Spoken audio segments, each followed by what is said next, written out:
तो last lecture में हम लोग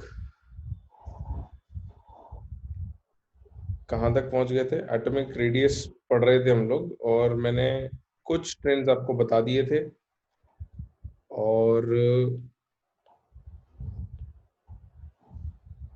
एक ट्रेंड आपको बताने के लिए होमवर्क दे दिया था मैंने कि आइसो इलेक्ट्रॉनिक स्पीशीज में आपको ट्रेंड इसका बताना है। एक आइसो इलेक्ट्रॉनिक का ट्रेंड हमने लिख लिया था और कुछ ग्रुप के और पीरियड्स के ट्रेंड हमने नोट करे थे लास्ट क्लास में। यहीं तक लिखा था ना? ये सब लिख लिया था अपन लोगों ने, नोट लिख लिया था।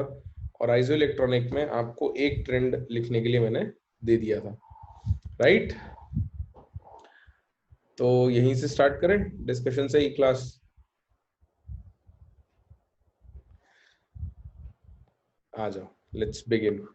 तो बताओ भाई, क्या ट्रेंड आएगा इसमें? सबसे बड़ा कौन आएगा? पहले तो ये बताओ, आइसो इलेक्ट्रॉनिक है या नहीं है? ये सब इलेक्ट्रॉन कितने हैं इनमें? इलेक्ट्रॉन अगर देखोगे तो कितने हैं? सब में 18 है, बिल्कुल। 18 18 18 18 18 एंड 18 इलेक्ट्रॉन, सब में 18 है। आइसो इलेक्ट्रॉनिक स्पीशीज है, बिल्कुल। तो अब इसमें ट्रेंड क्या बन के आएगा? What will be the trend? Decreasing, बिल्कुल।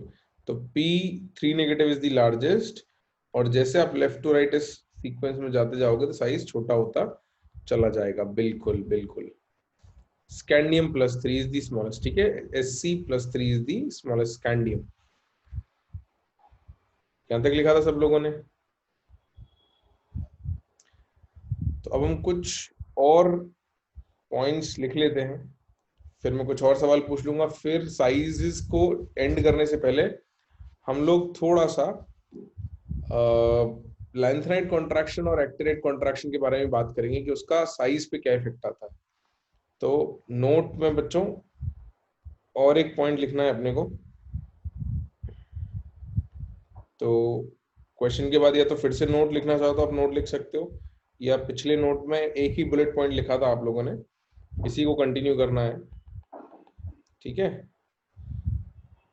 तो क्या लिखना है इसमें? इसमें ये लिखना है कि हाइड्रोजन जो है वो फ्लोरीन से छोटा होता है, बट H- और F- में कौन बड़ा होगा? H- और F- में कौन बड़ा होगा? अब तो तुम कहोगे कि सर आपने बट लिखवा दिया है तो H- बड़ा है, लेकिन H- बड़ा कि इसमें तो एक ही शेल है, इसमें दो शेल है, फिर भी H- बड़ा आएगा क्या?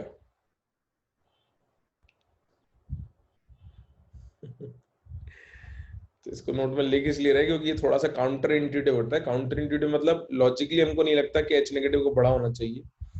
फर्स्ट लुक पे, पहली बार देखने पे नहीं लगता, क्योंकि शेल देखते हैं हम डायरेक्टली, बट बाकी चीजें कंपेयर करेंगे तो फिर हमको डिफरेंस दिखने लगेगा। तो होता ये है कि H- is bigger than F-। In fact F- is smaller than chlorine negative, is smaller than Br negative, is smaller than H-। तो ऐसा होता क्यों है ये भी मैं बता देता हूँ। नोबल गैस कॉन्फ़िगरेशन है, बट नोबल गैस कॉन्फ़िगरेशन से ज्यादा बड़ा रीजन एक और है हमारे पास। एक बार लिख लो, नोबल गैस कॉन्फ़िगरेशन तो सबका है बेटा। देखो, F- भी noble gas, Cl-, Br-, H- सब नोबल गैस कॉन्फ़िगरेशंस में है। क्यों होता है मैं बताता हूँ, एक बार लिख लो आप लोग, मैं समझाता हूँ इस बात को। लिख लिया क्या? देखो आदित्य, ये तो सबसे आसान तरीका है कहने का कि एक्सेप्शन है, तो बिल्कुल कह ही सकते हैं कि एक्सेप्शन है, सही बात है। बट अल्टीमेटली पॉइंट इज कि एक्सेप्शन क्या है? फैक्ट है, इट्स अ फैक्ट कि भाई उन्होंने एक्सपेरिमेंटली निकाला तो हाइड्रोजन का साइज फ्लोरीन से छोटा है, और फिर एक्सपेरिमेंटली निकाला तो H- का साइज बड़ा आया। अभी क्यों आया इसको हम थोड़ा लॉजिकली एक्सप्लेन कर सकते हैं। कैसे एक्सप्लेन कर सकते हैं कि फ्लोरीन जब था, जैसे हाइड्रोजन और फ्लोरीन थे, तब आपके पास एक प्रोटॉन और एक इलेक्ट्रॉन था। एक प्रोटॉन और एक इलेक्ट्रॉन था। और इसको मैं थोड़ा सा शिफ्ट कर लेता हूं। हाइड्रोजन पे 1 प्रोटॉन 1 इलेक्ट्रॉन, और फ्लोरीन पर 9 प्रोटॉन्स और 9 इलेक्ट्रॉन्स थे। ठीक है, इतना था। जब आपने H से H नेगेटिव बनाया तो प्रोटॉन्स 1 रहे और इलेक्ट्रॉन 2 हो गए, डबल इलेक्ट्रॉन का नंबर। और F से F नेगेटिव जाने में प्रोटॉन्स 9 है, इलेक्ट्रॉन 1 एक्स्ट्रा आ गया तो 10 हो गए। तो फर्क क्या हुआ, क्यों ऐसा हाइड्रोजन के साथ होता है? और ये सिर्फ आपको हाइड्रोजन के साथ इतना चेंज देखने को मिलता है। उसका रीजन ये है कि देखो, पहले एक ही प्रोटॉन था, वो एक ही इलेक्ट्रॉन को अट्रैक्ट कर रहा था। अब आपने एक प्रोटॉन पर 2 इलेक्ट्रॉन कर दिए, तो हुआ क्या कि आपने इलेक्ट्रॉन का नंबर डायरेक्ट डबल कर दिया। You just doubled the number of electrons. और ये सिर्फ H से H माइनस जाने में होगा। पूरी पीरियोडिक टेबल में,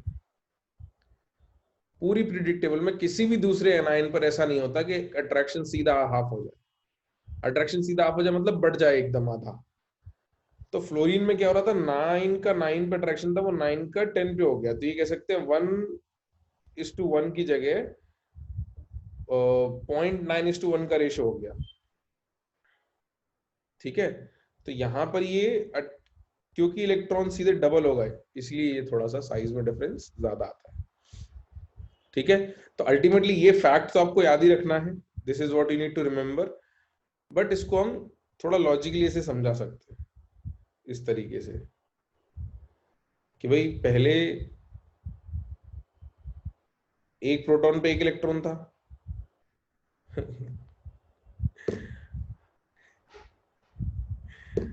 हाँ विभव बेटा, मैंने पढ़ लिया था। तुमने जब पहली बार लिख के भेजा था ना कि सर नहीं समझ में आया, तो मैंने पढ़ लिया था। तो तुम सुनो तो सही, क्या समझा रहा हूँ, सुनते ही नहीं हो। अब तुम हर बार एनालॉजी वाला एग्जांपल मांगोगे तो फिर कैसे काम चलेगा? बेटा यहाँ पर एक प्रोटॉन है, ये 1 इलेक्ट्रॉन को खींच रहा था। अभी यहाँ एक प्रोटॉन 2 इलेक्ट्रॉन को खींच रहे हैं। तो फोर्स ऑफ अट्रैक्शन जो है वो सीधे डबल पे बटा या नहीं बटा? पहले एक प्रोटॉन एक ही को अट्रैक्ट कर रहा था, अब एक प्रोटॉन को 2 को अट्रैक्ट करना पड़ रहा है, 2 को होल्ड करके रखना पड़ रहा है। तो ऐसा पूरी पीरियड टेबल में किसी के साथ नहीं होता। यहाँ 9 पहले 9 को अट्रैक्ट करके रखे थे, अब 9 10 को अट्रैक्ट कर रहे हैं। तो सिर्फ एक इलेक्ट्रॉन बढ़ा है 9 प्रोटॉन्स पर, और यहाँ एक इलेक्ट्रॉन बढ़ गया एक ही प्रोटॉन पे। पॉइंट इज कि नंबर ऑफ इलेक्ट्रॉन सीधे डबल हो गया, तो उनको होल्ड करने के लिए पावर जो है वो अब न्यूक्लियस के पास कम है। ये बात समझ आती है? भाई न्यूक्लियस ही इलेक्ट्रॉन को होल्ड करके रख रहा है। अगर आप इलेक्ट्रॉन्स का नंबर दुगना कर दोगे तो साइज में जंप ज्यादा आएगा। ठीक है,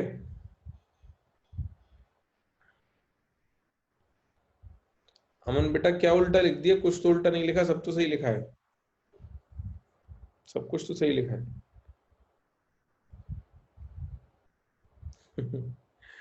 हाँ, है ना? तुमको अगर ज्यादा समझना है तो ऐसे समझ सकते हो कि एक व्यक्ति को एक छोटे बच्चे को संभालने को दे दिया गया कि भाई एक छोटा बच्चा है, और इस व्यक्ति की कैपेसिटी जो थे उसको एक बच्चे को संभालने की थी। अब इसी एक व्यक्ति को 2 बच्चे संभालने को दे दिए गए, तो बेचारे पे लोड डबल हो गया ना। और यहाँ दूसरी जगह क्या था कि 9 प्रोटॉन्स यानी 9 लोग थे, वो 9 किड्स को हैंडल कर रहे थे। अभी 9 लोगों पे मिल बांट के 10 किड्स हैंडल करने की जवाबदारी है। तो यहाँ थोड़ी डबल हो रहा है। इनफैक्ट पूरी पीरियड टेबल में कहीं भी डबल नहीं होगा। ठीक है, तो सिर्फ बेचारा हाइड्रोजन एक है जहां पे इलेक्ट्रॉन सीधे दुगने हो जाते हैं, तो न्यूक्लियस को सीधे डबल इलेक्ट्रॉन्स को अपने पास संभाल के रखना पड़ता है। ठीक है, अब ये इस पे टाइम स्पेंड करने का मतलब इसलिए नहीं क्योंकि ये तो आपको याद रखना ही पड़ेगा, कुछ भी हो जाए क्वेश्चन आपसे इसी पे पूछा जाएगा। इस पे क्वेश्चन नहीं पूछा जाएगा, ये तो एक्सप्लेनेशन है। ठीक है, और लिखते हैं अभी और भी इंपॉर्टेंट बातें, ये एक अकेली बात नहीं है। और एक इंपॉर्टेंट पॉइंट क्या है, ऐसा 2 जगह आपको याद रखना है जहां शेल बड़ा होने पर भी साइज छोटा है। ये 2 जगह याद रखना है। एक तो यहाँ पे याद रखना है, दूसरा आपको रखना है याद कहां पर, lithium plus is bigger than Mg+2। इसमें तो कोई दिक्कत नहीं है। ठीक है, इसमें कोई दिक्कत नहीं है, सेम पीरियड के हैं, लेकिन Al+3 is smaller then these two, ये भी आपको याद रखना पड़ेगा एज अ फैक्ट। ये दो चीज आपको याद रखनी है, क्योंकि इनको शेल बड़ा होने पर भी साइज छोटा होता है, ये हमको अलग से याद रखना पड़ेगा, इसलिए हमने इसको नोट में लिखा है, नॉर्मल नहीं लिखा है। ठीक है, ये लिखो। और अब मैं आपसे एक सवाल पूछता हूं, which is the smallest anion in the periodic table? Which is the smallest anion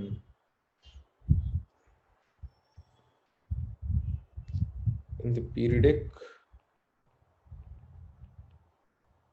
table? जो एनायंस बनते हैं उनमें से सबसे छोटा कौन है? हाँ सुजल बेटा, बिल्कुल।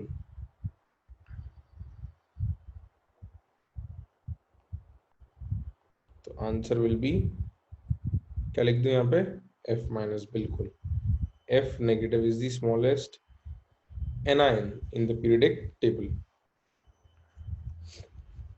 अच्छा, और एक क्वेश्चन करते हैं, लिखो जरा, write down a question.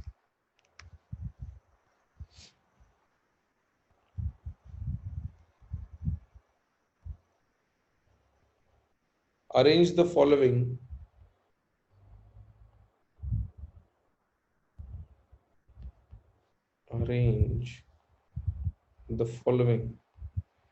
in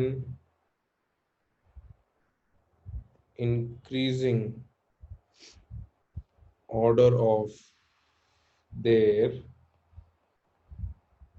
sizes। तो कुछ केसेस में आपको दे रहा हूं, उसमें आपको इंक्रीजिंग ऑर्डर ऑफ साइज में अरेंज करना है। नहीं सुजल बेटा, जेड इफेक्टिव से हाइड्रोजन वाला भी आ जाएगा, हाइड्रोजन में जेड इफेक्टिव सीधे हाफ हो रहा है। ठीक है, चलो, तो आपको कुछ साइजेस को कंपेयर करना है।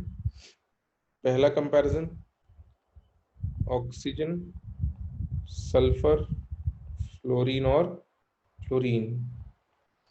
दूसरा कंपैरिजन, कार्बन, सिलिकॉन, फॉस्फोरस और नाइट्रोजन। तीसरा कंपैरिजन,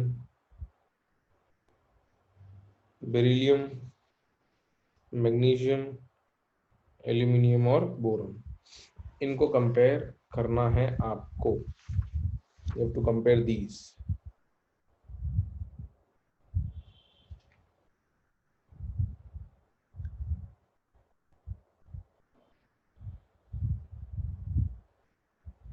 तो पहले वाले में इंक्रीजिंग ऑर्डर क्या होगा? हाँ श्रेया बेटा, कह सकते हैं, बट अभी पहले क्वेश्चन पे ध्यान देते हैं, है ना। क्वेश्चन का आंसर क्या आएगा? ऑक्सीजन, सल्फर, फ्लोरीन, क्लोरीन में इंक्रीजिंग ऑर्डर लिखना है, तो सबसे छोटा कौन होगा इन चारों में? एक एग्जांपल में आपसे थोड़ा डिटेल में डिस्कस कर लेता हूं।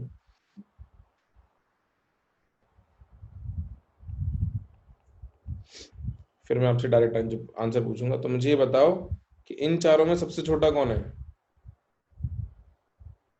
फ्लोरीन।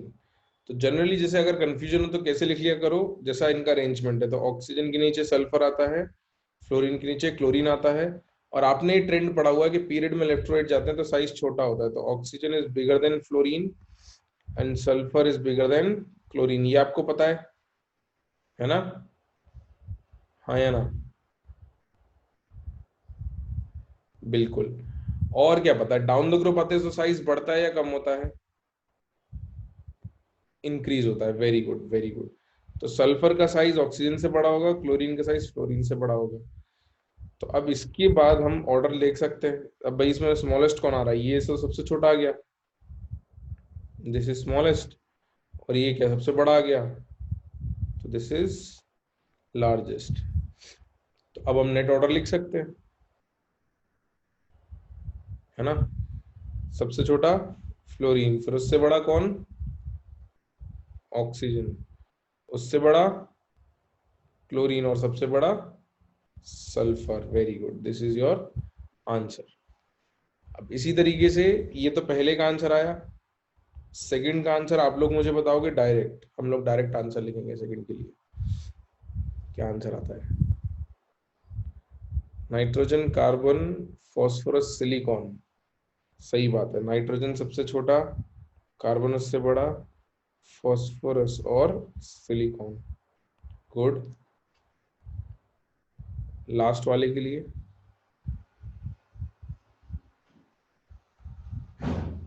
सोचो और बताओ मेरे को क्या आंसर आएगा।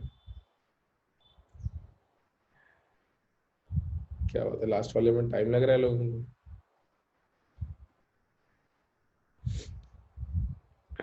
Boron, beryllium, aluminium, magnesium.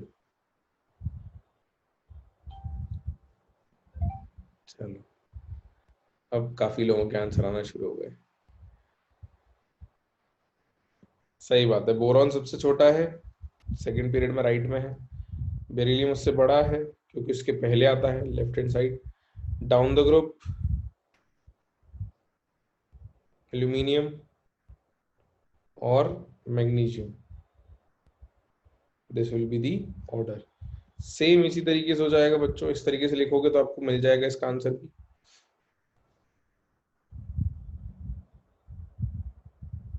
ठीक है,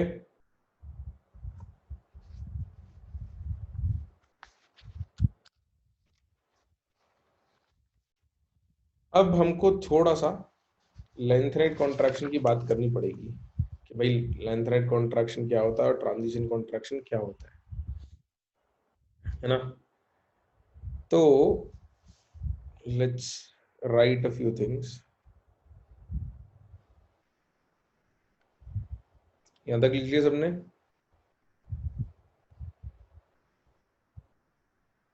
ठीक है, तो अब हम दो बातें लिखेंगे पॉइंट्स बनाकर कि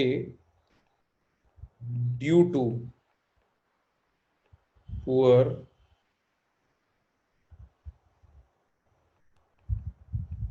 shielding of outer electrons by inner d and f electrons,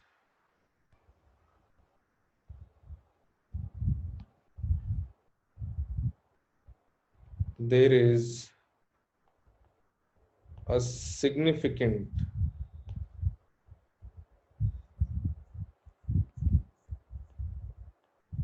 contraction or decrease in size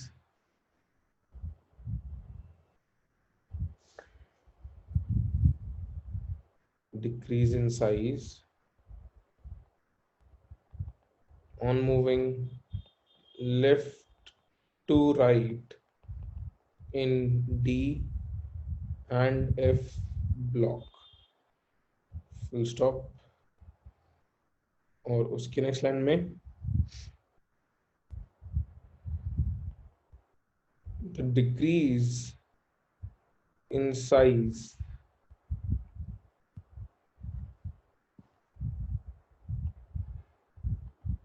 on moving left to right in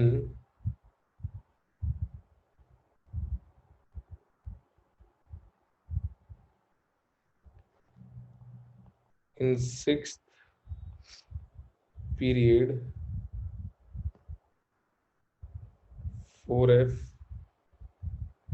series bracket के अंदर, सिक्स पीरियड ब्रैकेट के अंदर 4f series, that is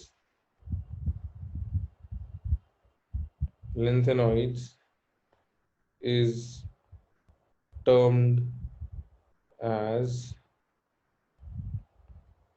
lengthenoid contraction, is termed as lengthenoid contraction।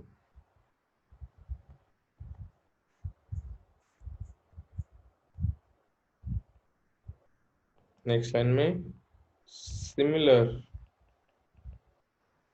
contraction in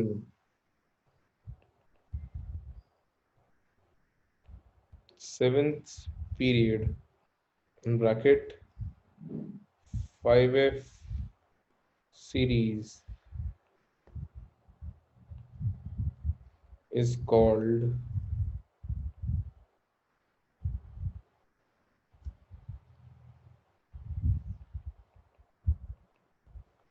actinoid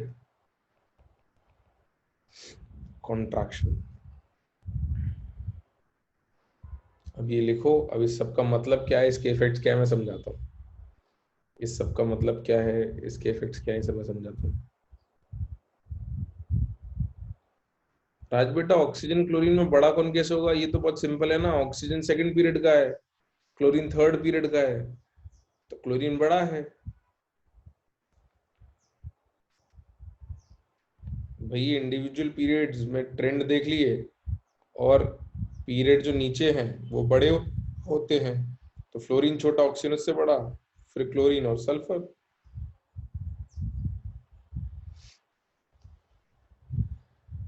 हाँ भाई, लिखा सबने? तो हम इसका थोड़ा मतलब समझना शुरू करेंगे, मतलब क्या है। मोहित पहले समझा दूं, उसके बाद डाउट, है ना? पहले समझ लेते हैं कि हम कहना क्या चाहते हैं, उसके बाद हम डाउट की बात कर लेंगे।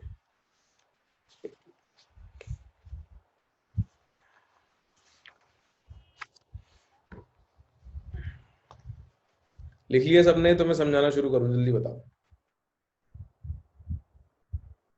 ठीक है। अब ये जो हमने इतनी सारी कथा लिखी है, इसका मतलब, या ये क्यों लिखी है, ये इसलिए लिखी है, बता देता हूँ।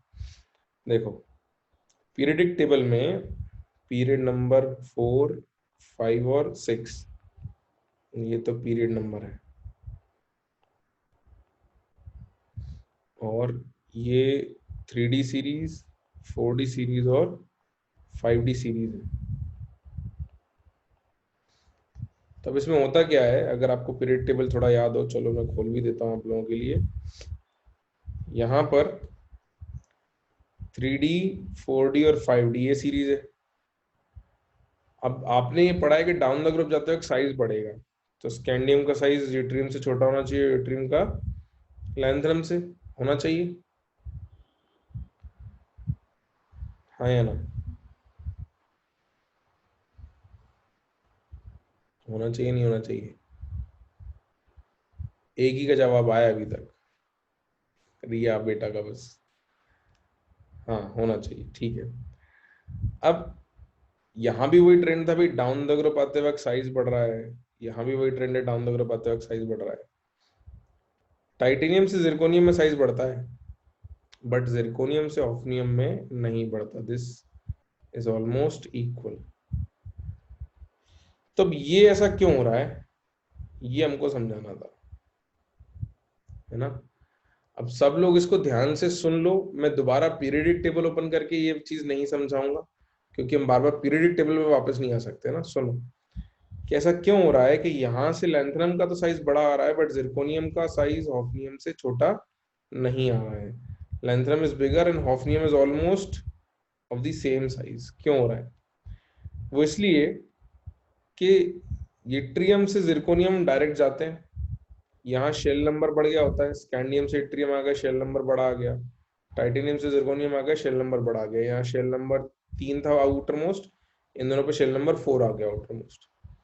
लेकिन जब उसके नीचे आते हैं तो लैंथनम से डायरेक्टली ऑफनियम नहीं आते हैं, लैंथनम से पहुंचते हैं हम सीरियम, और सीरियम से घूमते घूमते घूमते घूमते पूरा ये लुटेशियम कंप्लीट करने के बाद पहुंचते हैं हम हॉफनियम पर, है ना? ये ट्रेंड था। अब इसमें दिक्कत क्या आती है, सुनो। हमने ये पढ़ा है कि पीरियड टेबल में जब आप लेफ्ट टू राइट जाओगे तो साइज छोटा होता जाएगा, यही पढ़ा है आपने। तो अब यट्रियम से इधर गए गए गए साइज छोटा होता गया, होता गया, होता गया, फिर आप शेल जंप कर गए, एक शेल बड़ा हो गया तो इसका साइज बढ़ गया, फिर इधर आए तो थोड़ा थोड़ा कम होता होता गया, लेकिन लैंथरम तक पहुंचे तो बहुत ज्यादा कम नहीं हो पाया, और क्योंकि एक शेल बड़ा था तो लैंथरम का साइज यट्रियम से बड़ा आ गया। ये बात यहां तक तो कोई दिक्कत नहीं होगी किसी को, है ना? अब क्या हुआ, जब आप लेंथनम से आगे गए, अब या तो यहीं आ जाते डायरेक्ट, तो ऑफ्नियम बढ़ा जाता, लेकिन आप लेंथनम से सीरियम, प्रोमीथियम, ऐसे इस टाइप से आगे बढ़ते बढ़ते ल्यूटेशियम तक गए।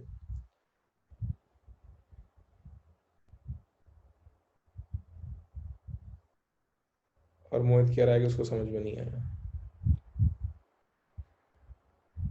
मोहित बेटा क्या नहीं समझ में आया, ये बात में क्या दिक्कत है कि लेफ्ट टू राइट जाते हैं तो साइज कम होता है, तो येट्रियम का साइज बड़ा होगा और टेल्यूरियम का साइज छोटा होगा, और फिर जब तुम आयोडीन का उससे भी छोटा हो जाएगा, और फिर जब तुम एक शेल बढ़ा दोगे, सीजियम पे आओगे तो सीजियम का साइज आयोडीन से बढ़ा जाएगा, इसमें क्या दिक्कत है?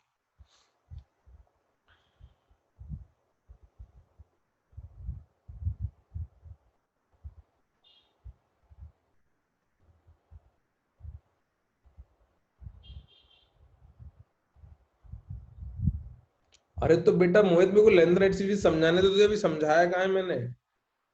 अभी तक तो इतना ही बोला था, लेंथराइट सीरीज तो मैं समझा रहा था।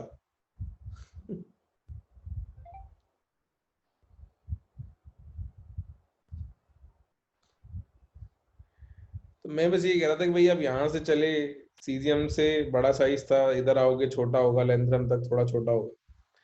फिर हमने ये लिखा है कि भाई लेंथनाइड्स जो होते हैं, इनमें इलेक्ट्रॉन भरा जाता है एफ सब शेल में, और एफ सब शेल की शील्डिंग होती है पुअर। तो एफ सब शेल की शील्डिंग पुअर होने की वजह से जो बाहर का इलेक्ट्रॉन है उस पर अट्रैक्शन काफी बढ़ता जाता है। भाई इधर से इधर साइज क्यों बढ़ रहा था? क्योंकि जेड इफेक्टिव बढ़ रहा था, पढ़ा था ना आपने, जेड इफेक्टिव कैलकुलेट भी करे थे, लिथियम, बेरिलियम, बोरॉन, कार्बन पे। तो जेड इफेक्टिव बढ़ रहा था, जैसे आप लेफ्ट राइट जा रहे थे जेड इफेक्टिव बढ़ रहा था, इसलिए साइज छोटा होता जा रहा था। तो वैसे ही यहाँ हो रहा है कि भाई लेंथनम से सीरियम आते हो और फिर आगे बढ़ते जाते हो तो जेड इफेक्टिव बढ़ता जाता है, जेड इफेक्टिव बढ़ता जाएगा तो साइज और छोटा होता जाएगा, और ये 14 बार छोटा होगा ना, 1 2 3 4 ऐसे करते करते 14 टाइम्स छोटा होगा, फिर वो हॉफनियम पे पहुंचेगा। तो फैक्ट तो ये है जो आपको पता होना चाहिए कि भाई जिरकोनियम और हॉफनियम के साइजेस कंपेरेबल, इसी तरीके से नायोबियम टैंटलम के भी कंपेरेबल हो जाएंगे। ठीक है, इनके आगे जो हैं, ये जो 4D सीरीज के एलिमेंट्स हो जाते हैं, इनके साइजेस इनके नीचे वालों के लगभग बराबर आ जाते हैं, जो नॉर्मली हमको पीरियोडिक टेबल में और कहीं देखने को नहीं मिलता है। ये फैक्ट है कि भाई आप, ऐसा नहीं होता कि आपका ये फास्फोरस सल्फर क्लोरीन का साइज और आर्सेनिक सिलेरियम ब्रोमीन का साइज बराबर हो जाए, या ऐसा नहीं होता कि पोटेशियम कैल्शियम स्कैंडियम का साइज रुबिडियम स्ट्रोंशियम यूट्रियम के बराबर हो जाए। नीचे वालों का साइज बड़ा आता है, आना चाहिए, जो हमारा जनरल ट्रेंड था, जो हमने जनरल लिखा था कि ग्रुप में ऊपर से नीचे आते हैं तो साइज बढ़ते हैं। आपको बस फैक्ट याद रखना है कि लैंथनम के बाद जो लैंथनाइड्स आते हैं, इनको क्रॉस करने के बाद जो एलिमेंट आएंगे, इनका साइज अपने ऊपर वालों के कंपेरेबल में आएगा। अब ये कंपेरेबल में आएगा, ये तो फैक्ट हो गया। क्यों आएगा उसको हम समझा रहे हैं लेंथनाइड कॉन्ट्रैक्शन से, कि भाई ये जो एलिमेंट है ये डायरेक्ट, यहाँ पे देखो जंप कितने का आ रहा था, यहाँ पे जंप कितने का था, 18 का, राइट? याद है ना? और आपको बताया था मैंने शुरुआत में कि बेटा यूट्रियम से लैंथनम तो 18 का जंप है, लेकिन जिरकोनियम से ऑफ्नियम कितने का जंप है, कितने का जंप है, 32 का। तो क्योंकि यहाँ पे एक्स्ट्रा 14 एलिमेंट बीच में आ जाते हैं पीरियोडिक टेबल में, तो इस वजह से साइजेस में श्रिंक हो जाता है। बिल्कुल बिल्कुल, और एक्टिनाइड्स में भी ऐसे ही होगा। ठीक है, तो अब होता क्या है, हॉफनियम रदरफोर्डियम में उतना अच्छा इफेक्ट नहीं आ पाता। क्यों नहीं आ पाता वही बता देता हूँ, देखो। अब हॉफनियम से रदरफोर्डियम थोड़ा बड़ा हो जाता है। क्यों बड़ा हो जाता है? थोड़ा कंपेरेटिवली, उतना नहीं हो पाता जितना होना चाहिए। थोड़ा क्यों बड़ा हो जाता है? क्योंकि यहां से यहाँ 32 का जंप था, और यहां से यहाँ वापस कितने का जंप है, 32 का।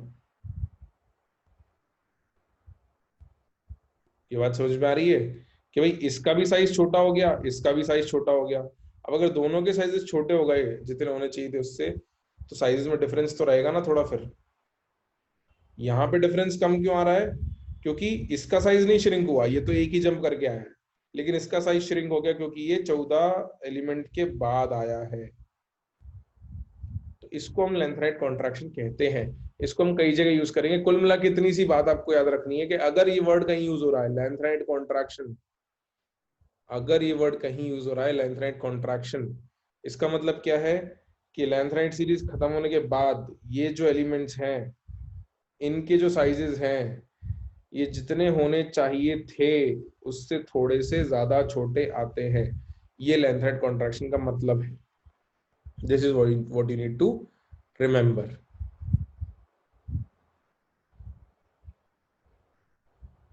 बिल्कुल बिल्कुल, अगर ये बीच में 14 नहीं आते ना, अगर ये 14 नहीं आते तो यहाँ ये कॉन्ट्रैक्शन भी नहीं होता। फिर तो जितना यहाँ पे जंप आया उतना यहाँ पे जंप आता, बराबर बराबर सा जंप आता। तो साइज में भी ट्रेंड में दिक्कत नहीं आती, ये ऐसे ही बनता अगर ये बीच के एलिमेंट नहीं होते तो। ठीक है, ठीक। अब इसका इफेक्ट कितनी दूर तक रहेगा वो हम देखेंगे, वो मैं अभी आपको लिखवा दूंगा।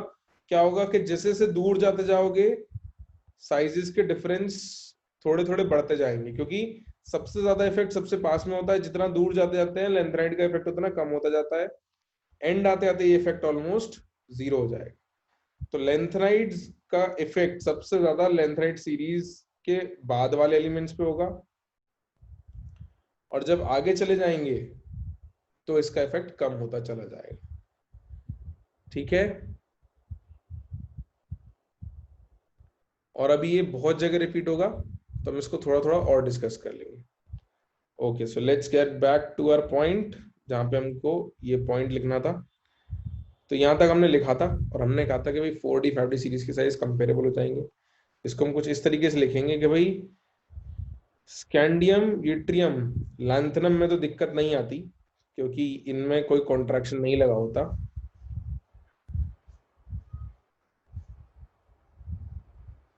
इसके बाद क्या हो जाता है, यहाँ आ जाती लेंथराइट सीरीज। ठीक है, यहाँ आ जाएगी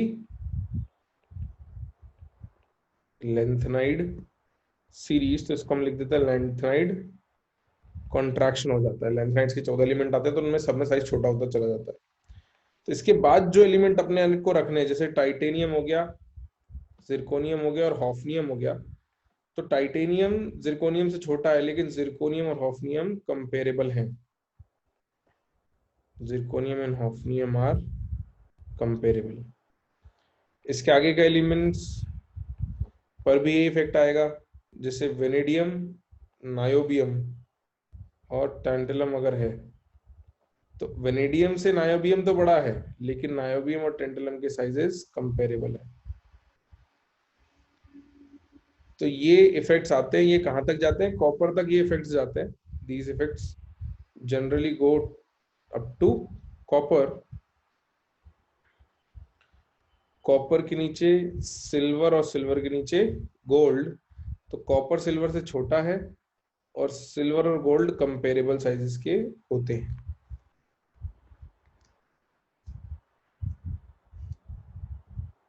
ठीक है,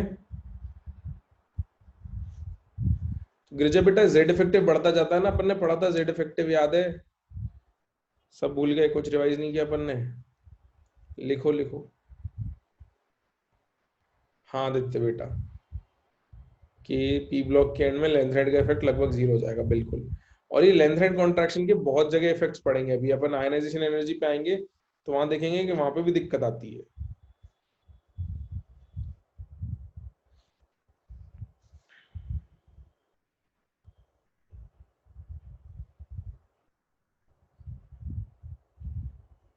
लिख लिया सब लोगों ने? अच्छा, जैसे लेंथराइड कॉन्ट्रैक्शन होता है उसके नीचे वाली सीरीज में एक्टिनाइड कॉन्ट्रैक्शन भी होता है, तो उसकी वजह से भी कुछ इफेक्ट्स हो जाते हैं। तो उसके ज्यादा एग्जांपल आपको याद रखने की जरूरत नहीं है, मैं सिर्फ दो बता देता हूं आपको।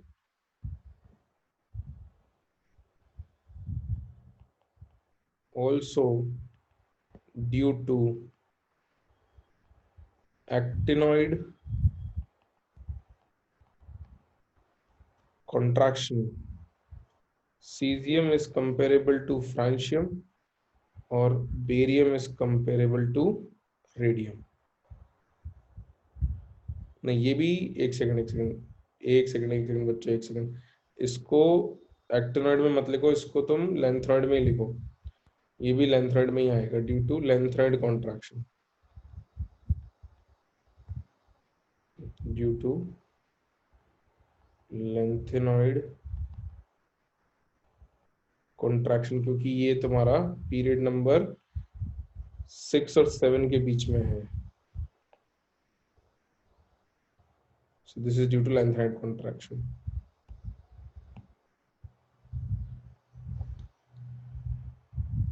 Due to length-hand contraction, cesium is comparable to francium and radium is comparable to barium.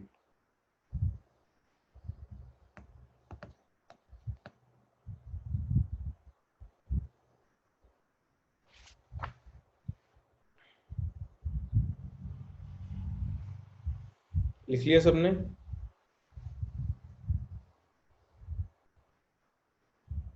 नहीं लिखा? लिख लो लिख लो लिख लो। और तुमको एक और जगह दिखा देता हूँ जहां पर एलिमेंट्स के बीच में आने की वजह से साइज में थोड़ा सा इफेक्ट ज्यादा आता है।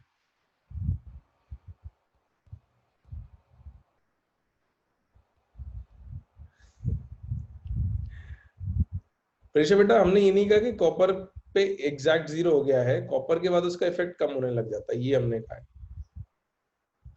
तो the effect keeps on diminishing. मैं समझाता हूँ, एक बार लिख लो आप लोग, फिर मैं बताता हूँ इसका मतलब क्या है। लिख लिया कि सबने?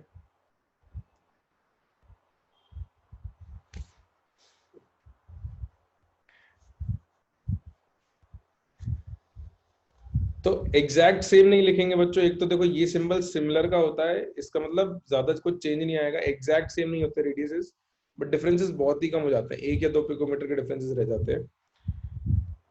और जो मैं तुमको बात कह रहा था कि तुमको मैं थोड़ा और दूसरी जगह भी इसका केस दिखा देता हूँ जहाँ एक्स्ट्रा एलिमेंट्स आने के वजह से साइज कम हो जाता है। तो देखो वापस अपनी पीरियडिक टेबल पे चलते हैं अपन, ये बातें समझ लेते हैं। अल्टीमेटली आपको याद रखनी पड़ेंगी ये बातें, उसका कोई वो नहीं है, क्या कहते हैं, कोई और अल्टरनेटिव नहीं है। देखो भाई, आपने पढ़ा था बेरिलियम से बोरॉन जाने पे साइज, सॉरी बेरिलियम से बोरॉन जाने पे साइज कम होता है, मैग्नीशियम से एल्यूमिनियम जाने पे साइज कम होता है। पढ़ा था कि size of beryllium is larger than boron and size of magnesium is larger than aluminium immediate. अच्छा, calcium is larger than gallium, ये बात तो ठीक है, इसमें कोई दिक्कत नहीं है। बट क्या कैल्शियम सिर्फ गैलियम से बड़ा होगा? यही कह सकते हैं calcium is greater than scandium is greater than titanium vanadium chromium manganese, ऐसे कह सकते हैं कि नहीं कह सकते? होगा बिल्कुल। तो अब क्या होता है, मैंने 2 टर्म लिखवाया आपको, transition contraction, length head contraction. तो क्या हो रहा था कि मैग्नीशियम से डायरेक्ट एल्यूमिनियम आता है, तो एटॉमिक नंबर 12 से एटॉमिक नंबर 13 आता है, Z1 बढ़ता है, E1 बढ़ता है ना? तो आपको ये भी याद होगा कि Z1 बढ़ने पे, E1 बढ़ने पर जो Z इफेक्टिव अपन ने निकाला था उसमें चेंज आ रहा था 0.65 का, है ना? मैं जनरली क्या होता है कि इतनी डिटेल में इसलिए नहीं जाना चाहता हूँ क्योंकि फिर एक ही चीज बहुत कुछ चला जाता है, लेकिन अब आप लोगों को डाउट आ रहा है इसलिए डिस्कस कर लेते हैं, ठीक है? यहां से यहां जाने पे Z इफेक्टिव कितने से बढ़ा था? 0.65 से, याद है? हर एक जंप पे 0.65 से बढ़ रहा था, यहां से यहां भी 0.65 से बढ़ा था। अब फैक्ट ये है कि बोरॉन का साइज एल्यूमिनियम से बड़ा छोटा होता है, बट एल्यूमिनियम और गैलियम का साइज कंपेरेबल आता है। अब क्यों आता है? क्योंकि इसका एक्सप्लेनेशन भी वैसा ही है कि भाई जब आप कैल्शियम से गैलियम आते हो तो आपको फिर 10 एलिमेंट क्रॉस करने पड़ते हैं, जहां हर एलिमेंट पे जेड इफेक्टिव में कुछ ना कुछ चेंज आ रहा है।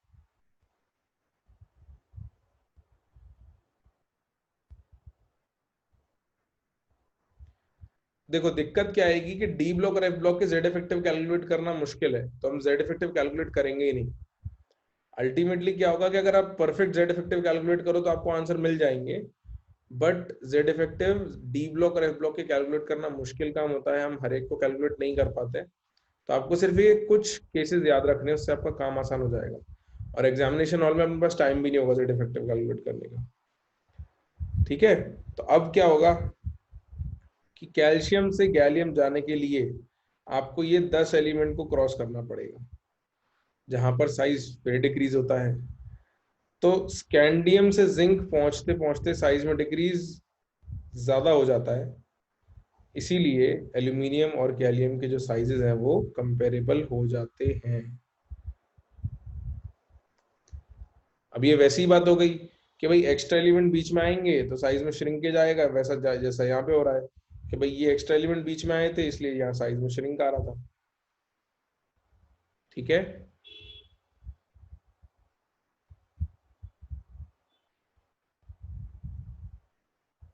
नहीं लैंथनम और एक्टिनियम में कंपेरेबल नहीं है, इनमें हाँ मतलब डिफरेंस कम आएगा, छोटा आएगा।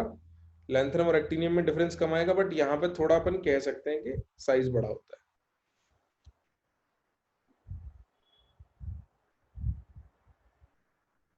गैलियम मैग्नीशियम से छोटा हो जाएगा? नहीं नहीं, हाँ मतलब कंपेरेबल कह सकते हो कि हाँ ठीक है, मतलब ऐसे कहना चाह रहे हो कि Mg ग्रेटर देन एल्यूमिनियम से कहना चाह रहे हो तो बिल्कुल कह सकते हैं, ऐसा ये ट्रेंड आ जाएगा, बिल्कुल आ जाएगा, बिल्कुल आ जाएगा, ये बात कह रहे हो, हाँ ठीक है, मेरे को लगा तुम आयंस कंपेयर करने लगे।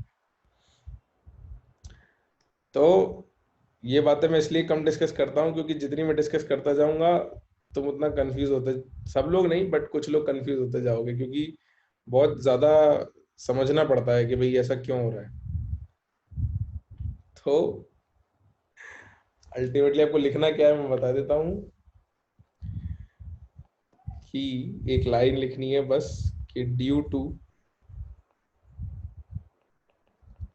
ट्रांजिशन कॉन्ट्रैक्शन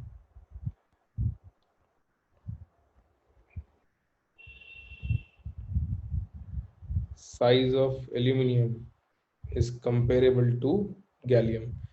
तो कुल मिला के आपको कुछ छोटे छोटे पॉइंट्स जगह ही कभी सवाल पूछा जाए होगा क्या, सुन लो, आपसे आसान सवाल पूछा जाएगा तो इन जगहों पर से नहीं पूछा जाएगा, ठीक है, इन जगहों पर से नहीं पूछा जाएगा। जब कोई एक अच्छा सवाल पूछना होता है तो फिर वो आपसे इनमें से किसी के बारे में सवाल पूछ लेंगे, ये जानने को कि क्या आपको ये पॉइंट्स पीरियड टेबल के याद है नहीं कि यहाँ पे एक्स्ट्रा एलिमेंट जुड़ जाते हैं।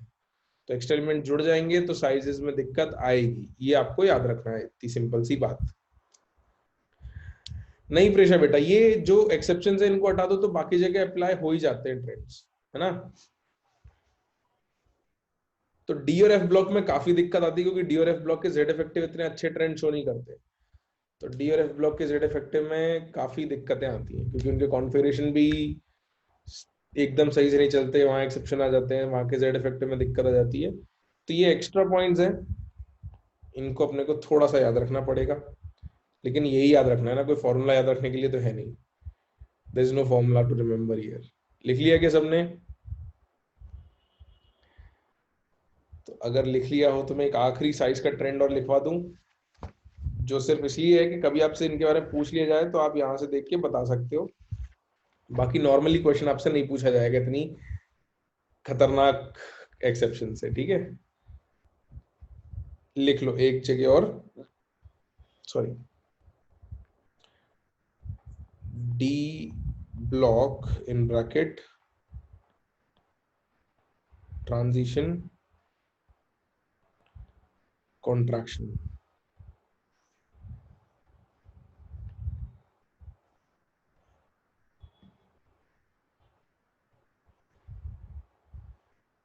तो 3D सीरीज में scandium, titanium, vanadium, chromium, manganese, iron, cobalt, निकल, कॉपर और जिंक, इसमें आपको यहाँ पर थोड़ा सा ध्यान रखना पड़ेगा, इस पे सवाल पूछे जाने की फिर भी थोड़े चांसेस हैं कि इन तीनों के साइजेस कंपेरेबल आते हैं, और अगर इन सबके कैटायंस बना दिए जाएं +2 चार्ज पे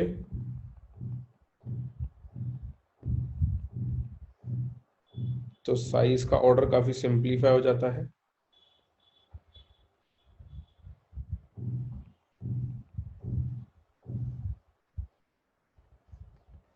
Sizes are decreasing सिर्फ जिंक जो है वो थोड़ा बड़ा आता है। क्यों बड़ा आता है? Due to completely filled d subshell, इसमें D10 इलेक्ट्रॉन्स आते हैं। हाँ, chromium is smaller than manganese. अब ऐसा है कि आपकी मॉड्यूल में जो है ये दिया हुआ है, आपकी मॉड्यूल में ऐसा दिया हुआ है कि scandium, titanium, vanadium, chromium, manganese, iron, और फिर सिमिलर, और फिर उल्टा, है ना। लेकिन मेरे पास जो एक्सपेरिमेंटल डेटा है उसके हिसाब से मैंगनीज जो है वो बड़ा आता है। क्यों बड़ा आता है? This is 3D54S1 and this is 3D54S2। अब समझाने को मैं हर एक को एक एक करके लेके डिस्कस कर सकता हूँ, लेकिन मैं आपको सिर्फ एक ही बता रहा हूँ, ठीक है। पलक बेटा समझ में तो क्या, ये देखो ये तो फैक्ट है ना। समझ में तो क्या है, देखो तुमको नंबर भी लिख के दे देता हूँ। 164, 147, 135, 129, 137, 126, 125, 125, 128 और 137, ये नंबर्स हैं। अब इसमें समझने वाली बात कुछ है नहीं, इन नंबर्स को देख के ये ट्रेंड लिख दिया गया है, आपको नंबर लिखने की जरूरत नहीं है। अभी ऐसा है, अब ऐसा होता क्यों है? क्योंकि इसके बहुत दिक्कतें क्या है कि ये है 3D8 4S2 और ये हो जाता है 3D10 4S1, एक्सेप्शन आ जाता है यहाँ। फिर मैंगनीज और क्रोमियम में भी क्या होता है कि क्रोमियम आता है 3D5 4S1 और मैंगनीज आ जाता है 3D5 4S2। तो इसमें इलेक्ट्रॉन एस में जोड़ रहा है, आखिरी वाला एक्स्ट्रा एस में बढ़ रहा है, जबकि यहाँ पे क्या हो रहा था 3D3 4S2 था, इसमें इलेक्ट्रॉन डी में जोड़ा था। अब ऐसे बहुत सारी बातें हैं जो इसको एक्सप्लेन करने के लिए मैं आपसे डिस्कस कर सकता हूँ, बट अगर मैं वो डिस्कस करता रहूंगा तो दो चीजें होंगी, कुछ को समझ में आएगा, कुछ को समझ में नहीं आएगा और कंफ्यूजन हो जाएगा। तो पॉइंट पूरी बातों का जस्ट इतना सा है कि डी ब्लॉक में एक्सेप्शंस आते हैं कॉन्फ़िगरेशन में, इलेक्ट्रॉन्स डी में जाते हैं, उनके जेड इफेक्टिव कैलकुलेट करने में वेरिएशंस आ जाते हैं। तो इस वजह से यहाँ पर साइजेस का ट्रेंड उतना अच्छा नहीं होता है जितना एस और पी ब्लॉक में होता है। यही बात मैं आपको अभी इसलिए थोड़ी देर पहले कह रहा था कि डी और एफ ब्लॉक में साइजेस में दिक्कतें ज्यादा आएंगी। तो आपसे क्वेश्चन पूछे जाने के चांसेस कुछ ही जगह पर हैं जिनको आपको थोड़ा ध्यान रखना पड़ेगा,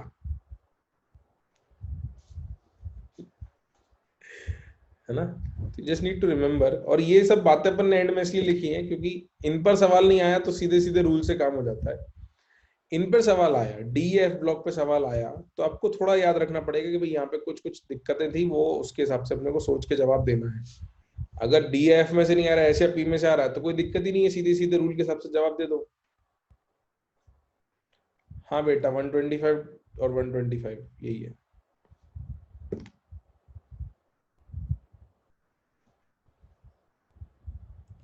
अरे राज बेटा ऐसा कुछ नहीं आ रहा तुम्हारे एग्जाम में जो एनसीईआरटी में गलत दी हो और तुमसे एग्जाम में पूछ ली जाए, नहीं आएगा। जनरली वो एनसीईआरटी वाला जवाब मानते हैं बाय द वे, है ना। दे जनरली एक्सेप्ट एनसीईआरटी वाला आंसर। चलो, तो आपको इसकी जरूरत नहीं है, आपको सिर्फ इतना याद रखना है कि डी ब्लॉक में ये तीन का साइज कंपेरेबल आता है, एक पॉइंट जिस पे सवाल पूछे जाने के चांसेस ज्यादा हैं। दूसरा, ये उल्टा ट्रेंड है, इंक्रीज हो जाता है, तो ये याद रखना है। बाकी यहाँ तक तो कोई दिक्कत नहीं है, आपको मैंगनीज पे सवाल पूछे जाने के चांसेस नेग्लिजिबल ही है। तीसरी बात, अगर कैटायन बना दें +2 सबके तो ट्रेंड बहुत ही सिंपल हो जाता है, इसमें कोई दिक्कत नहीं है। तो ये मैंने आपको इसलिए ही एंड में लिखवाया है बच्चों कि दिक्कत वाली चीज है, थोड़ी याद रखनी पड़ेगी, बट इस पे सवाल भी कम पूछे जाते हैं, तो उसको अपन को बाद में सोच के करना है। इसके पहले जो कुछ पढ़ा है उस पर सवाल आया तो डायरेक्टली रूल के हिसाब से अपन करते चले, ठीक है। और आप ये मत टेंशन लो, ये भी आपको बहुत आसानी से याद हो जाएंगे, अभी आपने जिंदगी में पहली बार इसको देखा है इसलिए आपको ऐसा लग रहा है, ठीक। This is the first time that you have seen this, in your life, इसलिए आपको ऐसा लग रहा है कि यार ये क्या क्या हो गया। ये बहुत बार आएगा आपके सामने, लेंथ एंड कॉन्ट्रैक्शन पूरी इनऑर्गेनिक केमिस्ट्री में चलता रहेगा, तो आपको अल्टीमेटली वैसे ही याद हो जाना है कि लेंथ एंड कॉन्ट्रैक्शन होता है, उसकी वजह से साइज में दिक्कत आती है। ठीक है, ओके। तो हर चीज से डरा मत करो, कुछ कुछ चीजें बताना जरूरी होती है, हमको पता होनी चाहिए just to be on the safe side. बाकी ज्यादातर चीजें तो हमसे सिंपल ही पूछी जाती हैं। तुम कभी भी नीट का पेपर उठा के देख लेना, बहुत ज्यादा टफ चीजें हमसे मुश्किल से 10 15 20 सवाल पूछे जाते हैं, बाकी सारे तो आसान या मीडियम लेवल के ही आते हैं, तो वो पहले सारे करने हैं अपने को। चलो, तो हमने बहुत सारी चार मतलब प्रॉपर्टीज पढ़ ली थी। ठीक है, हमने चार प्रॉपर्टीज पढ़ ली थी, वैलेंसी वगैरह, शील्डिंग, जेड इफेक्टिव और एटॉमिक साइज, ये चार हो गए थे। पांचवी प्रॉपर्टी जो हमको पढ़नी है, that is ionisation energy. Fifth property that we have to study is ionisation energy, in bracket I E से लिखेंगे इसको अपन शॉर्ट में, और आयोनाइजेशन पोटेंशियल। तो वैल्यूज दोनों की सेम आती हैं, यूनिट और मतलब का थोड़ा सा फर्क है, बट हमको कंपेयर करना है। तो ट्रेंड्स जो बनेंगे, जो आयनाइजेशन एनर्जी का ट्रेंड होगा एग्जैक्ट सेम आयनाइजेशन पोटेंशियल का ट्रेंड होगा, क्योंकि वैल्यू वही है, सिर्फ एक चीज एनर्जी है और एक पोटेंशियल है। एंथैल्पी भी कह सकते हैं, enthalpy is basically energy, enthalpy is a type of energy. बिल्कुल। तो अब पहले तो डिफाइन करना पड़ेगा भी आयनाइजेशन एनर्जी कह किसको रहे हैं।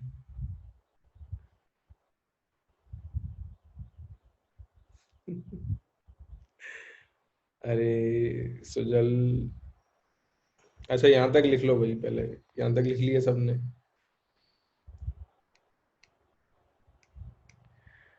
तो सुजल कह रहा है कि सर एक बार ये बता देना कंप्लीटली डी फील्ड की वजह से क्या है। सुन लो, सबके +2 बनाओगे ना, या तुम जैसे स्कैंडियम +2 बनाया, तो ये आएगा 3D1, ये आएगा 3D2, ये आएगा 3D3, ये आएगा 3D4, ये 3D5, 3D6, कोई दिक्कत नहीं आती, ये बढ़िया चलते जाते हैं ना। ये 3D9 आएगा, copper +2 is 3D9, zinc +2 becomes 3D10। तो यहाँ पे क्या होता है कि 1 2 3 4 हमारे जो डी सबशेल है वो पूरा फिल्ड हो जाता है। तो डी सबशेल जब पूरा फिल हो जाएगा, तो यहाँ मैक्सिमम कैपेसिटी पे इलेक्ट्रॉन्स आ जाते हैं। तो फुल फिल्ड सबशेल्स या शेल्स जब होते हैं, तो उनके साइजेस थोड़े से बड़े हो जाते हैं, क्योंकि हर ऑर्बिटल में अब दो दो इलेक्ट्रॉन हो गए, हर ऑर्बिटल में दो दो इलेक्ट्रॉन हो गए, पेयरिंग हो गई, तो रिपल्शन मैक्सिमम होते हैं। मतलब डी सबशेल के मैक्सिमम रिपल्शन आपस में इलेक्ट्रॉन में 3D10 में ही होंगे, 3D9 में इसके कंपैरिजन में कम रिपल्शन होते हैं, 3D8 में थोड़े और कम होते हैं। तो full filled subshells are always at their maximum repulsions, मतलब मैक्सिमम शील्डिंग और स्टेबल इलेक्ट्रॉनिक कॉन्फ़िगरेशंस पे होते हैं। तो वहां पे थोड़ा सा साइज में इंक्रीमेंट आ जाता है जिंक +2 में, ये लिखा था हमने। ओके, हम अब आयनाइजेशन एनर्जी की बात कर लेते हैं, और इसमें भी वैसे ही करेंगे बच्चों, शुरुआत में तो सिंपल ट्रेंड्स ही रहेंगे, आसान बातें ही रहेंगी। कुछ कुछ जो जहां दिक्कत की बातें वो सबसे एंड में करेंगे, और इसमें आसान हो जाएगा, इतना मुश्किल नहीं आएगा, साइज में थोड़ी ज्यादा दिक्कत आती है। तो लिखो, the minimum energy required to remove an electron, the minimum energy required to remove an electron from outermost shell of an isolated gaseous atom,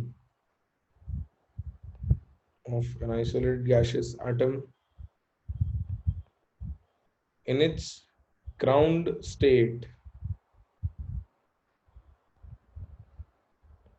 in its ground state is known as its ionization energy.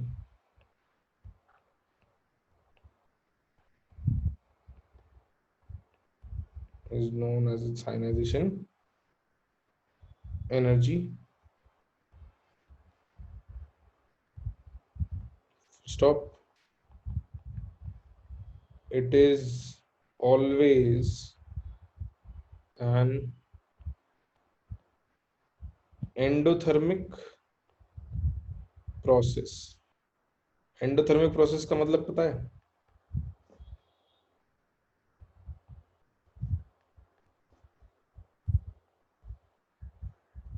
Energy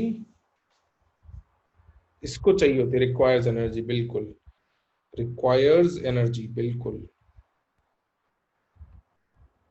requires energy, और energy is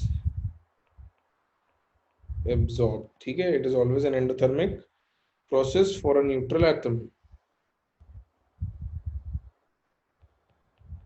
process for a neutral atom. इसका मतलब क्या है कि जैसे आपके पास मान लो कोई एक एटम है, उसको आपको कुछ एनर्जी देनी पड़ेगी, तब जाके वो कन्वर्ट होगा कैटायन में, और उससे एक इलेक्ट्रॉन बाहर आ जाएगा. तो E1 जो है उसको हम कहेंगे ionisation energy. E1 here is, चलो इसको एंड में लिखेंगे कि E1 क्या है. पहले यहां तक लिख लिया कि सबने, न्यूट्रल एटम तक, न्यूट्रल एटम तक लिख लो. इसको फिर मैं कुछ लिखवा दूं और समझा दूं, उसके बाद लिख लेना. न्यूट्रल एटम तक लिख लो सब लोग. अरे ऊपर का लिखना बचा है, लो लिखो, जल्दी लिखना थोड़ा.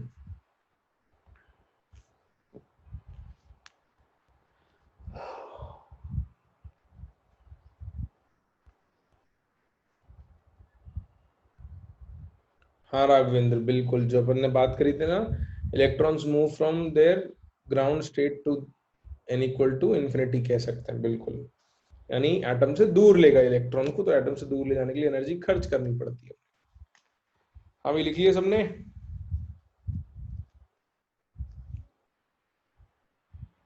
तो हमने भाई कोई मेटल एम था, उसको कुछ एनर्जी दी तो वो कैटायन में कन्वर्ट हो गया, इलेक्ट्रॉन बाहर आ गया.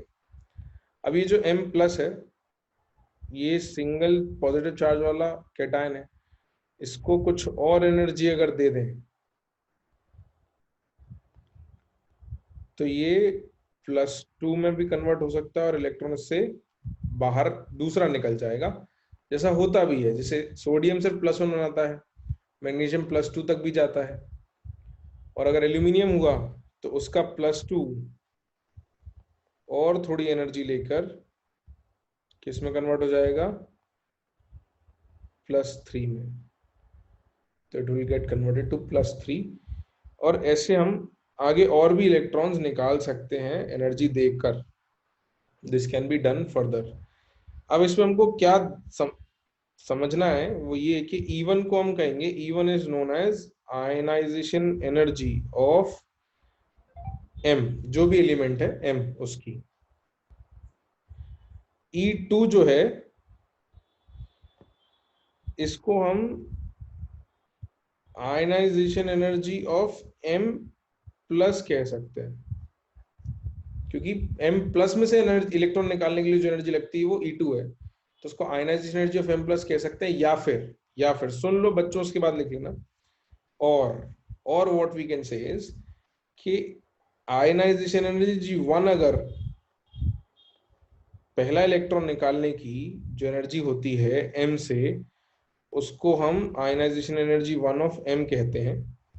तो M का अगर दूसरा इलेक्ट्रॉन हटेगा, एक यहां हटा था, अगर M का दूसरा इलेक्ट्रॉन हटता है और M+2 बनता है, तो इसको हम कहेंगे, या फिर इसको कहेंगे ionisation energy 2 of M gases, और ionisation energy 1 of M plus. M plus में से पहला इलेक्ट्रॉन हट रहा है, तो E2 को ionisation energy 1 of M plus या आयनाइजेशन एनर्जी 2 ऑफ M कहेंगे.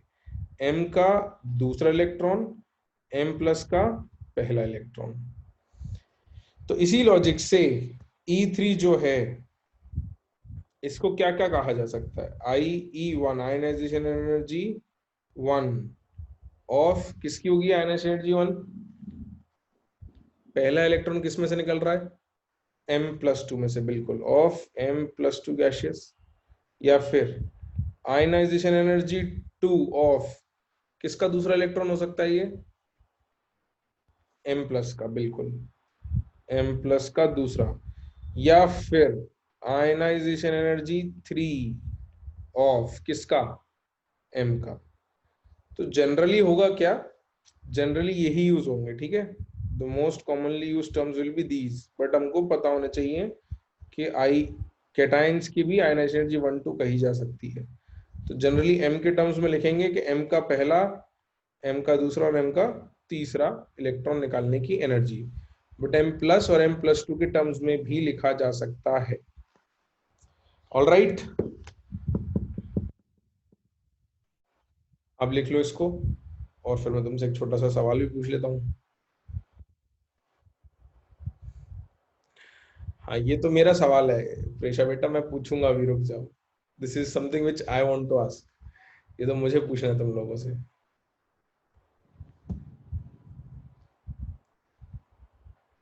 बिल्कुल, इलेक्ट्रॉन निकालने के लिए जो एनर्जी खर्च करनी पड़ती है उसको आयनाइजेशन एनर्जी कहते हैं, सही बात है। लिख लिया क्या भाई सबने?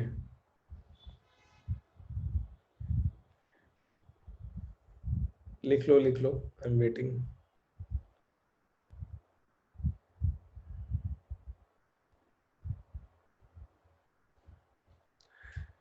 यार ये पार्टिसिपेंट्स की लिस्ट में 4 डॉट कौन बना के रखता है अपने नाम के ऊपर?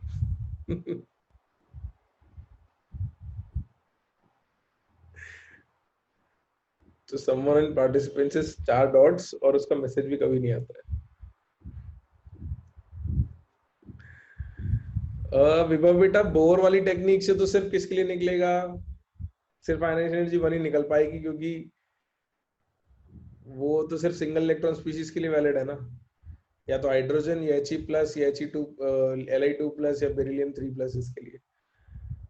मान्या, ऊपर से क्या देखना है बेटा, अपन को कितना ऊपर स्क्रॉल करना है?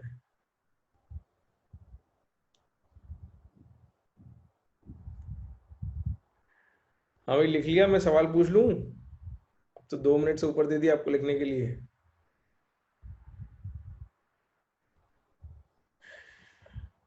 चलो आ जाओ, तो सवाल ये है कि ये E1 E2 E3 में ऑर्डर क्या आएगा, मतलब इन, मतलब कौन बड़ा है कौन छोटा है, क्या होगा?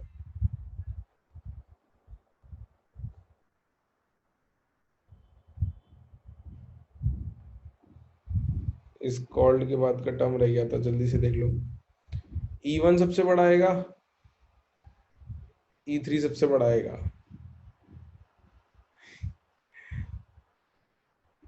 E3 मैक्सिमम आएगा, कुछ लोग इवन कर। अच्छा अच्छा, एक एक लॉजिकल सी बात बताओ मेरे को, बहुत बहुत लॉजिकल सी बात है, कि मान लेते हैं कि आप लोगों को चॉकलेट पसंद है, मतलब ऑब्वियसली ज्यादातर लोगों को होगी सही, और आपके पास लेट्स से 10-12 चॉकलेट्स पड़ी हुई हैं आपके पॉकेट में, और आपका एक दोस्त आता है, बड़ी मिन्नतें करता है, थोड़ा एनर्जी खर्च करता है और आपसे एक चॉकलेट लेके चला जाता है। आपने उसको एक चॉकलेट दे दी, उसने कुछ एनर्जी खर्च करी, आपने कुछ एनर्जी आपको एब्जॉर्ब करनी पड़ी, तब आपने उसको चॉकलेट दी। क्या एक चॉकलेट देने के बाद कोई दूसरा आपके पास चॉकलेट मांगने आएगा तो उसको ज्यादा एफर्ट लगाना पड़ेगा या कम लगाना पड़ेगा? कम लगाना पड़ेगा, किसी बात कर रहे हो? एक चॉकलेट दे दी तो दूसरी चॉकलेट लेने के लिए सामने वाले को तो और मेहनत लगानी पड़ेगी ना। बिल्कुल। अब दूसरे ने और मेहनत की और आपसे दूसरी चॉकलेट भी ले गया, तो तीसरा आएगा चॉकलेट लेने, तो क्या उसको और आसानी से मिल जाएगी क्या? नहीं, है ना, ज्यादा एफर्ट लगाना पड़ेगा। तो ये एनालॉजी है, बाकी लॉजिक तो सिंपल सा है बेटा। देखो, प्रोटॉन फिक्स थे, अभी अपन ने जो फ्लोरीन हाइड्रोजन वाला केस था, भाई मान लो यहाँ 10 प्रोटॉन और 10 इलेक्ट्रॉन थे, फॉर एग्जाम्पल लेट्स से एक इलेक्ट्रॉन हट गया तो अब 10 प्रोटॉन और 9 इलेक्ट्रॉन रह गए। तो अट्रैक्शन बढ़ गया ना इलेक्ट्रॉन के ऊपर, बढ़ा या नहीं? अब और एक हटा दोगे तो 10 प्रोटॉन पे 8 ही इलेक्ट्रॉन रह गए, तो अट्रैक्शन और बढ़ जाएगा।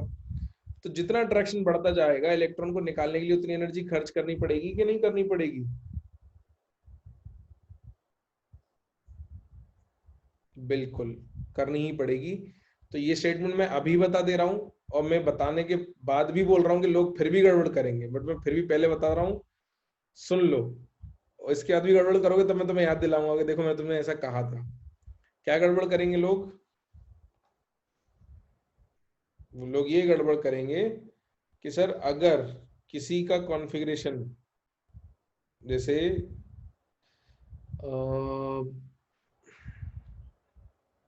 mg+2 और mg+3, तो इसकी एनर्जी E1, इसकी एनर्जी E2 और इसकी एनर्जी E3। इसका कॉन्फ़िगरेशन क्या है? 1s2 2s2 2p6 3s2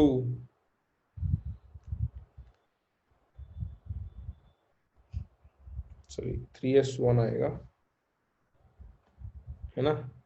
यहाँ जाएगा 2s2 2p6 और यहाँ जाएगा 2s2 2p5। ये नोबल गैस कॉन्फ़िगरेशन है ना? इसमें कौन सी वैल्यू बड़ी आएगी? E1 E2 या E3, कौन सी वैल्यू बड़ी आएगी?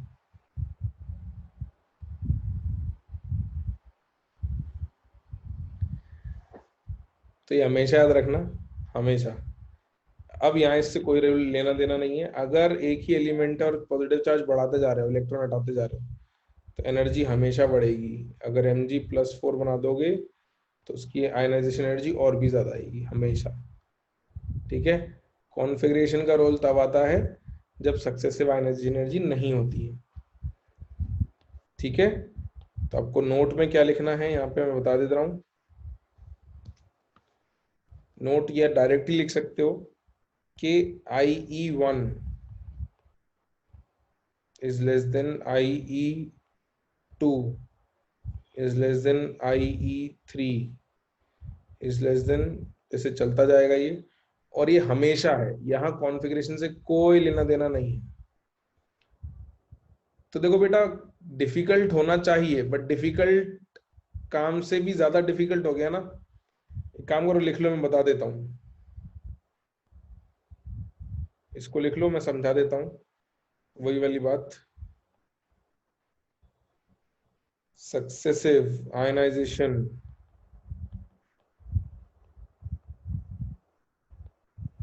energies are always in increasing order, are always in increasing order।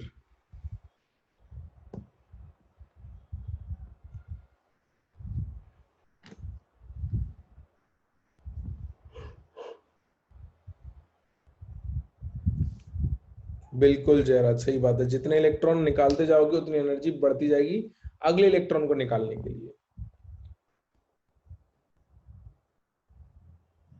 अगर सक्सेसिव नहीं हुआ तो फिर बहुत सारे फैक्टर्स देखेंगे। सक्सेसिव के लिए तो ये रूल है, अगर अलग अलग एलिमेंट्स हुए तो फिर और भी चीजें देखेंगे।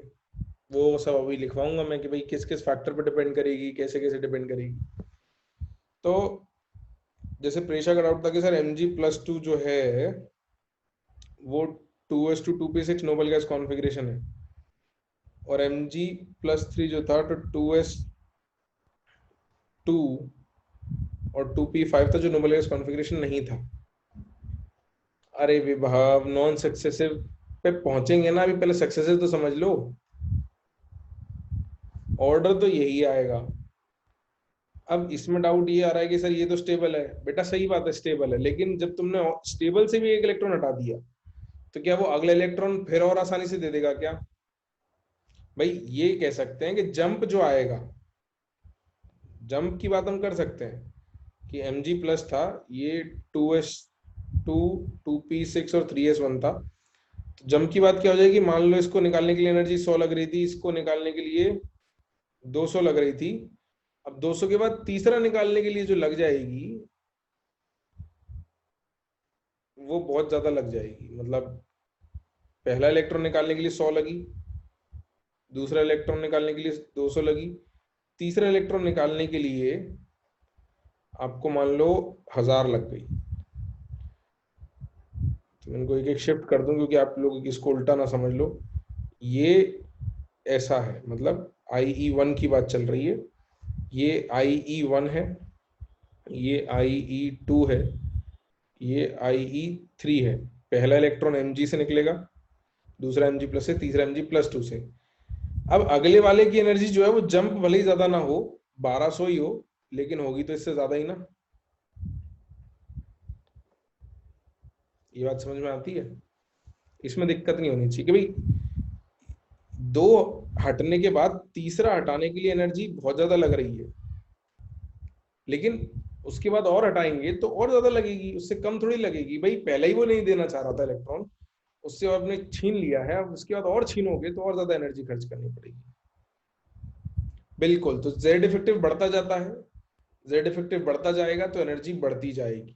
ऑलराइट, ठीक है। सक्सेसिव के बारे में डाउट्स नहीं है अब तो किसी को? क्लियर।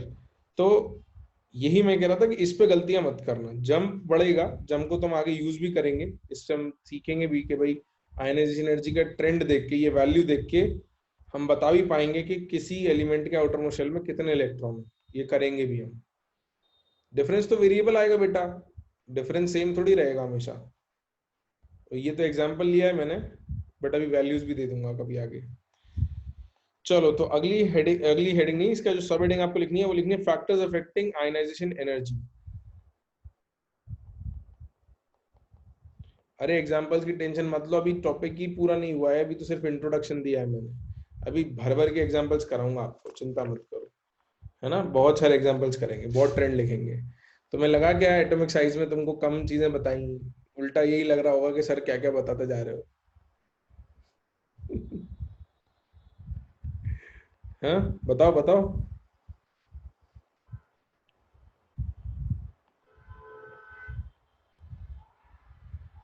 हाँ, तो चिंता मत करो, इधर भी तुम्हें बहुत सारी चीजें बताता जाऊंगा। शुरू में तुम्हें बड़ा अच्छा लगेगा कि सर ये सही है, सर बढ़िया ट्रेंड है। फिर कुछ कुछ जगह जहाँ दिक्कत आएंगी वो भी लिख लेंगे, तो ठीक है, दिक्कतों से डरना वरना मत तुम। वो इसलिए है कि अच्छे सवाल जब करने होंगे तो वहां तक पहुंचना होगा। सिंपल सवाल जो आएंगे वो तो आसानी से हो जाएंगे। ठीक, चलो तो एक काम करते हैं कि ये फैक्टर्स में तुम्हें लिखवाना अगली क्लास में शुरू करूंगा।